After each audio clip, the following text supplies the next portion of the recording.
Assalamualaikum warahmatullahi wabarakatuh. Materi ini merupakan materi kelanjutan dari mata kuliah kewirausahaan, di mana mahasiswa memulai mencoba merencanakan bisnis. Kali ini kita akan mulai menggunakan tools bisnis model Canvas. Jadi nanti mahasiswa dalam melaksanakan bisnisnya, kalau sudah pernah mendengar apa itu business plan atau perencanaan bisnis, ini adalah salah satu model perencanaan bisnis. Mungkin tidak sama persis dengan rencana bisnis konvensional yang selama ini dikenal ya. Jadi langsung kalau di dalam perencanaan bisnis itu kita merencanakan berbagai aspeknya gitu. Nah, kalau di dalam bisnis model Canvas, kita harus menyusun dulu value proposition Canvas. Jadi sebelum kita merencanakan, kita coba mengukur dulu kira-kira bisnis kita atau produk yang kita tawarkan ke masyarakat, ke customer, itu sudah cukup memiliki value atau tidak. Nah, apa itu fungsi value proposition Canvas? Itu sebuah alat untuk mengukur apakah suatu produk atau jasa sudah sesuai dengan apa yang dibutuhkan oleh customer atau tidak. Jadi nanti value proposition Canvas itu memaksa kita untuk mengidentifikasi apa saja permasalahan, apa saja keunggulan produk kita, apa saja permasalahan yang dirasakan oleh customer, terkait mengkonsumsi produk dan lain-lainnya, sehingga diharapkan nanti dengan menggunakan value proposition Canvas akan menyempurnakan produk atau jasa yang sudah ada atau produk atau jasa yang akan kita tawarkan. Nah, di dalam value proposition Canvas kita melihat ada dua kelompok. Kelompok pertama adalah customer profile, kelompok kedua adalah value map. Nah, jadi kita mulai dari customer profile. Apabila profile itu di dalamnya adalah apa yang harus dikerjakan oleh customer, apa permasalahan dan apa harapannya. Bila cocok gitu ya dengan value map atau produk, karakteristik produk yang kita tawarkan, maka diharapkan customer akan loyal dengan produk kita. Nah, ini beberapa aspek penting di dalam value proposition Canvas. Jadi kita kembali kalau melihat ke sini, ada beberapa aspek penting ya. Yang pertama adalah customer job. Nah, ini bagian dari customer profile. Customer job itu adalah pekerjaan real yang sedang aktif dilakukan oleh konsumen terkait dengan gains atau pain mereka. Jadi customer job itu nanti ada beberapa kelompok job gitu.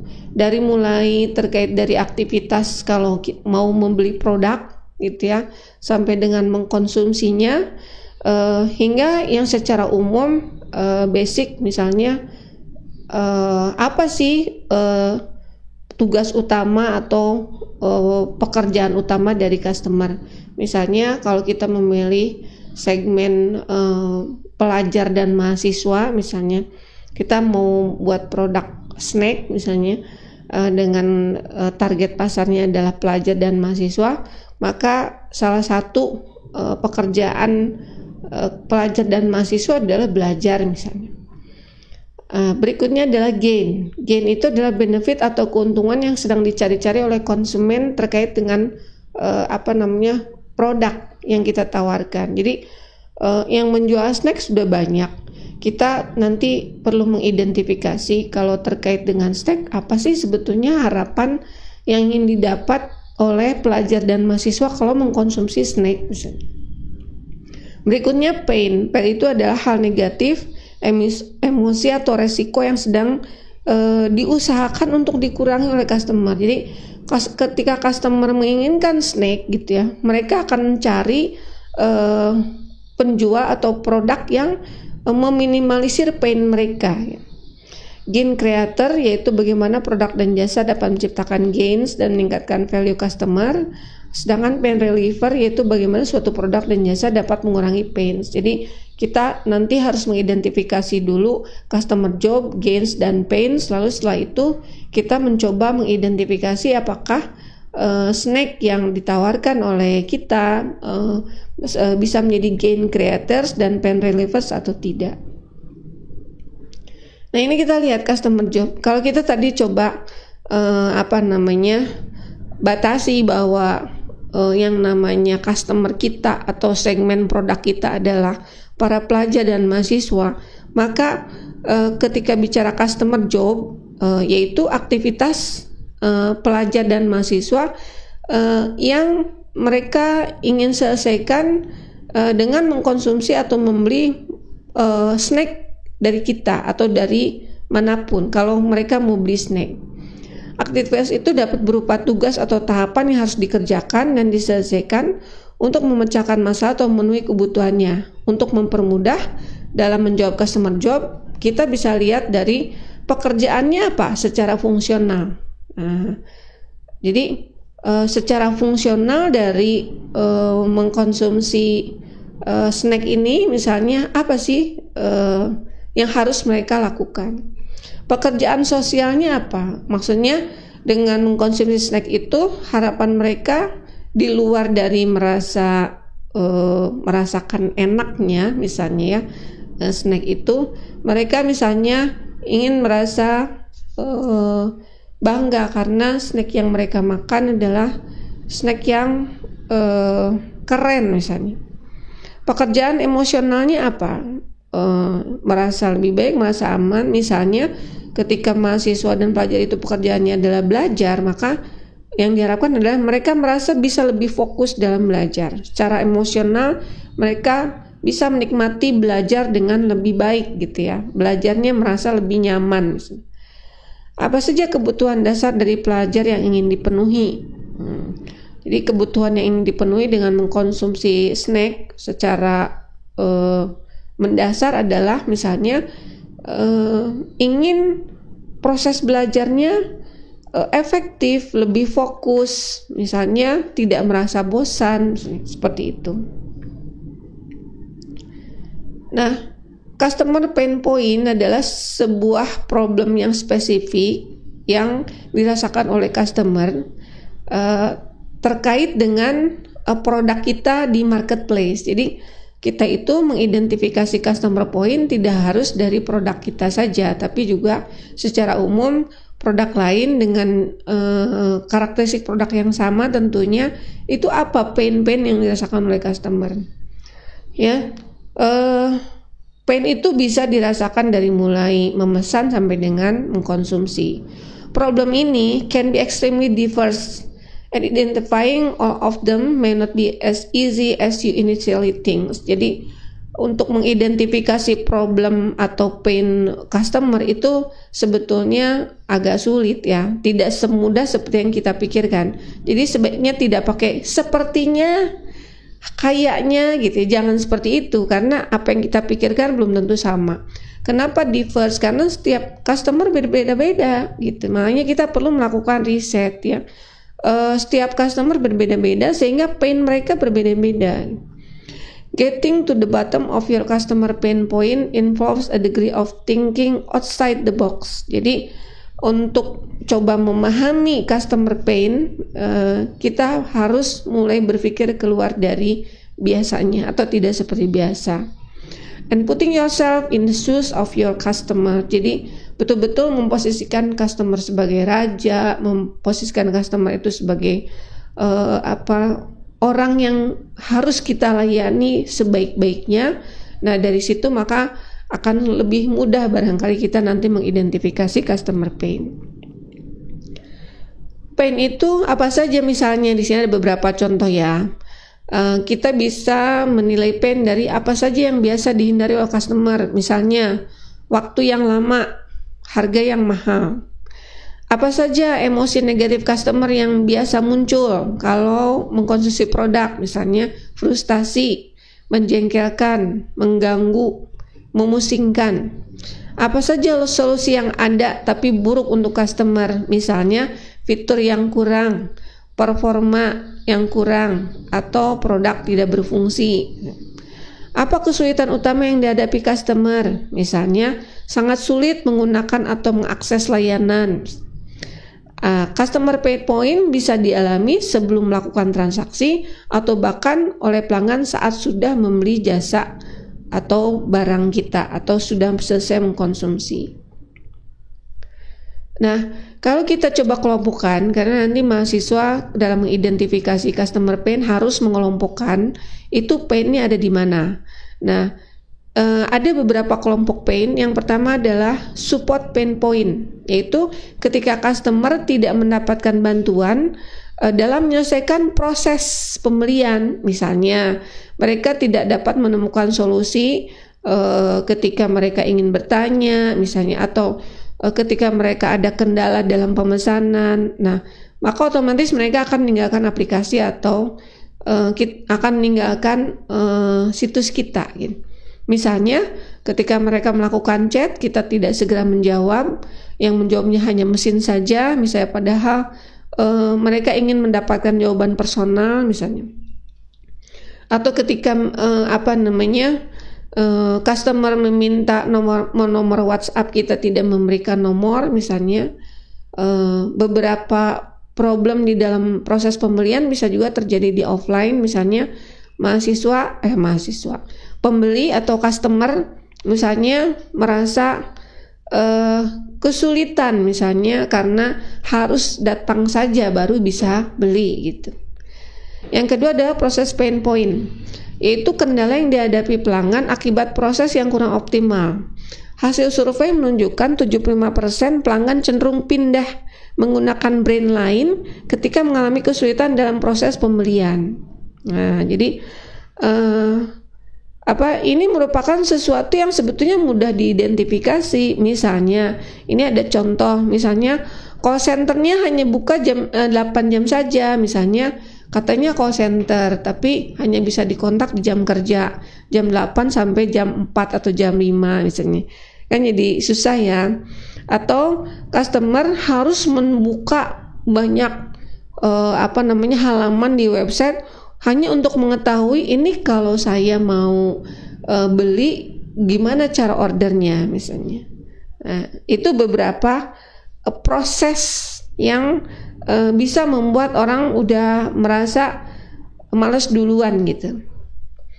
Atau misalnya kita masih jualannya via WhatsApp, misalnya. Pertama, setelah ngechat pembeli harus mengisi dulu form isian. Oke, sudah selesai. Setelah ngisi form isian, terus menunggu apa lagi. Nah, setelah itu ada proses lainnya. Nah, itu membuat orang akhirnya udah malas duluan. Berikutnya yang ketiga adalah financial pain point, yaitu ketika pelanggan menghadapi masalah yang berkaitan dengan uang. Jadi kalau pelanggan merasa menghabiskan terlalu banyak uang untuk mengkonsumsi produk, itu sudah jelas berarti ada pain di produk tersebut.